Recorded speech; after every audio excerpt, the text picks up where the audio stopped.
think cash flow issues are just about income and expenses? It's so much more than that and more than most people think. So in this video, I'm gonna expose those common missteps, things that you'll actually, the 6 key things that you can do to start getting your cash flow fixed today. Now, what's one of the big things that ruins people's cash flow? Number one is always not tracking your money, of course, right? Not being a wise steward of your money. What so many people run into is that they make money and they just look at the bank account balance. If they've got money in the account, they spend it. They're like, oh, I'm good, I've got money. The problem is this, is that for cash flow, if you wanna get out of that rat race where you're always not just paycheck to paycheck, because that will keep you paycheck to paycheck for the rest of your life. If you wanna break that pattern, you've gotta start tracking your money. I recommend using tools like Mint. Mint is a great tool you can use. You can get the app, or you can do like what I do, which is just go online to mint.com. And what I do is I start tracking my money. It automatically downloads from my bank accounts, my income, as well as my expenses, and I can teach it and train it to be able to know which expenses are what's the category, so that it can tally up all those categories. And gradually, I can even start creating what I refer to as a spending plan. Notice I didn't say budget, because budgets suck, right? We all hate budgets. But money is meant to be spent, even if I spend it into savings. And so I get to track that money over a period of time, make a much better plan for my spending, and then I can be a wiser steward of my resources. So anyways, so that's what we wanna do, is like you wanna make sure you're tracking your money, paying attention to it, and what will happen automatically is that you'll start to have more money. So capture that money, and by the way, bonus tip, move that money into savings. Move it away from your typical checking account that gets spent, move it into savings so you can start to build that up too. Now the number 2 thing that actually gets people stuck and kids are cash flow stuck forever is excessive debt, right? Now this has a lot of reasons. It's not just because people are bad spenders, although that's true in some cases. I get it. Life can happen, right? I've been in a place where I was over $1 million in debt. I know what that's like. Excessive debt, what I'm saying is like things just get really out of hand. And especially where the payments get to be more than what you can afford to pay. That's a very bad place. That's where we've gone to where it's too late. And so having excessive debt. One thing I talk about on many of our other videos is the cash flow index. I would recommend looking at our other videos about what that is and how you calculate that to figure out which debt's best to pay off. But you definitely want to get the debt that has the biggest payment with the lowest balance. And one way to do that is really the third thing that people aren't doing, which is usually what contributes to excessive debt, which is not having an emergency fund. You need emergency savings for just that, emergencies, right?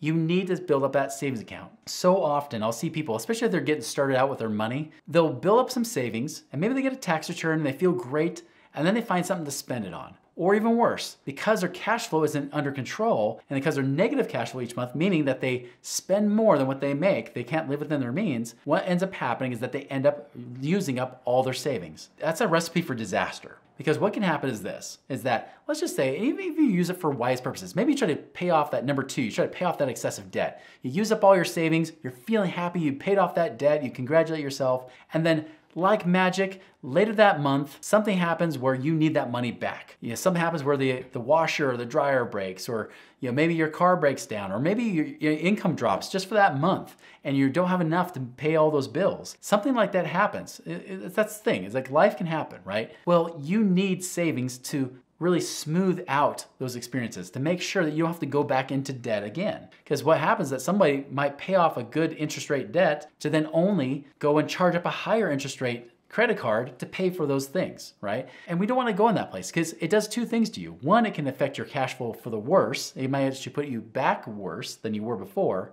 But 2, it does something to you emotionally. It actually affects you even on a deep emotional level because you feel like you're this rubber band. Like all of a sudden you get better and then your money contracts and you don't have any money again. And then you start to get some money and then you lose it again. And I can't tell you how many countless times I've had couples tell me, they say, oh, it's like right when I get a little bit of money, then something happens that takes it all away again. If that's been your experience, that rubber band effect as I call it, that's why. You gotta start building that savings. And yes, someone can wipe it out. But you know what? At least you have that savings in place, because other than that, you're gonna be charging up credit cards and doing things that you really don't wanna do. That's exactly what that emergency fund is for. So start building that emergency fund. Even if you could try to pay off debt right now, I would still recommend putting away at least $20, $50, $100 a month automatically coming out of your checking into your savings account that you don't even see. It's an automatic transaction. You can just go to your bank account and go online and you can actually do automatic transfers. Schedule those each month to make sure the money comes out. So make sure you do that. All right, Now, what else can you be doing now? Here's one thing that people are doing is that actually affects cash flow, and you would not think I would say this, right? This is gonna be a little controversial. Is the reason that your cash flow is suffering is because you're saving in retirement accounts. Now, you might say, well, Chris, you're a money guy. Aren't you gonna tell me to put my money in retirement accounts? Not necessarily. In fact, a lot of times, I think those retirement accounts kind of suck, right? But the problem is when you put money into retirement accounts, they're locked up. I find it interesting that the banks and the financial companies, including financial advisors, tell you to do two things, both of which hurt your cash flow. One is pay off your house, right? But they don't just say pay off your house, they say pay extra towards your mortgage payment to pay it down. Well, if you're paying extra on your mortgage payment, that extra money you're putting in, you can't get back out. That's why you need a savings account, right? But you're paying down that mortgage, and then they're also saying lock it up, put it in that 401k or put it in those IRAs or everything.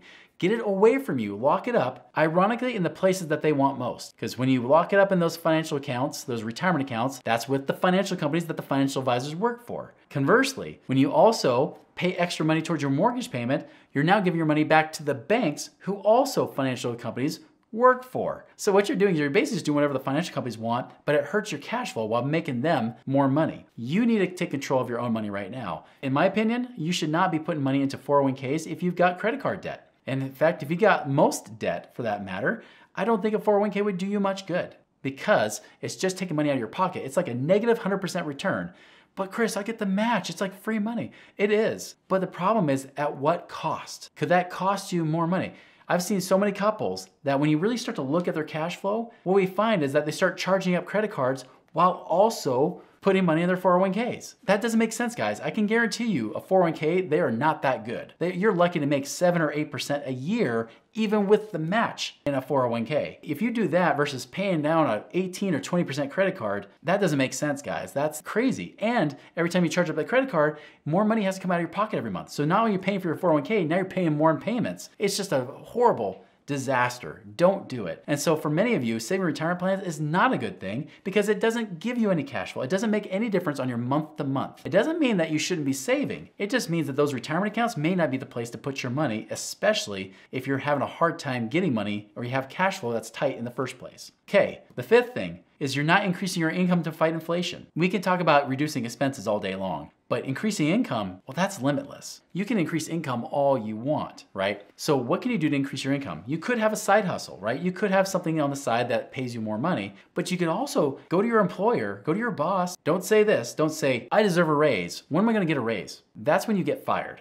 Okay? What you would do instead is say, hey, what can I do to create value for you in this company? What can I do to help this company grow or to help you, Mr. Boss or Mrs. Boss, whoever you are? What can I do to help you to provide value for you that will merit me, that'll earn me a raise? And then let them answer. And then whatever they answer, do it and then hold them to it. That kind of rhymed. Do it and then hold them to it. And the thing is, they will likely give you that raise. And even if they don't, if you get in the habit of always trying to over deliver, always trying to go that extra mile for your employer, or if you have a business, for your customers or your clients, if you always have a habit of doing that, you will find your income will keep increasing to fight inflation, allowing you to keep getting out of this hole. Because the problem is, many people's income, and this is no mystery, we all know that income is not going up as fast as inflation. No matter what the government says, those inflation numbers are false, right? We know that income has to increase a lot faster than what they're saying. That requires you to develop more skills and become more valuable for your employer to allow you to be able to earn more money. So this comes down to this last and final point, right? Once you've done these things, focus more on growing your money than on cash flow. That's one of the biggest problems people have, is that they always just kind of accumulate money inside these retirement accounts and inside different places or inside your home and as equity, but they don't ever address what actually gives them more cash flow month to month. You've got to change your mindset to focus more on cash flow. That's how I became financially independent myself, is I said, forget about what my money could be growing to become. What does it actually do for me on a day-to-day, month-to-month basis? Instead of invest your money in those places where you lock it up and set it and forget it, instead, what if we invest that money on to create more cash flow? What if I went and bought more real estate? What if I got more business income to come in? What if I could use that money instead so that I have a lot more money coming in, solving all my cash flow issues, which solves my debt issues, it solves my saving issues, and even creates more financial freedom for myself? That is where it has to go. Always focus on growing your cash flow more than just growing your money. Guys, I hope this was valuable for you. If you like this, check out our next video in the series of money mistakes.